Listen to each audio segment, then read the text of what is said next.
நிறைய பேர் வந்து பம்பையிலேருந்தும் அழுதையிலேருந்தும் இந்த கல்லை எடுத்துகிட்டு வந்து வீட்டுக்கு வச்சுக்கிறாங்க. அது அங்கே இருந்துட்டு போகுது சார். இது வந்து உங்கள் சென்டிமெண்ட்டாக நீங்கள் வீட்டுக்கு வந்து வச்சுக்கணுன்னு ஆசைப்படுறீங்க. அது அவசியம் இல்லை. ஏன் தெரியுமா? ஒரு ஒரு வழக்கு உண்டு.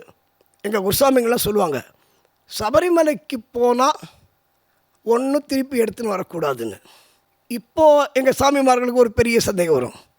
ஐயோ, நான் நெய் விபூதி எல்லாத்தையுமே நான் எடுத்துன்னு வரேன் சார், தப்பா சார் அப்படின்னு கேட்கலாம். தப்பே இல்லை. ஆனால் ஒரே ஒரு தப்பை பண்ணாதீங்க. என்ன தெரியுமா? இன்றைக்கி வந்து சபரிமலையில் அபிஷேகம் பண்ண நெய்ன்னு ஒரு டின்னு வச்சு 50 ரூபா 100 ரூபாய்க்கு விற்கிறாங்க.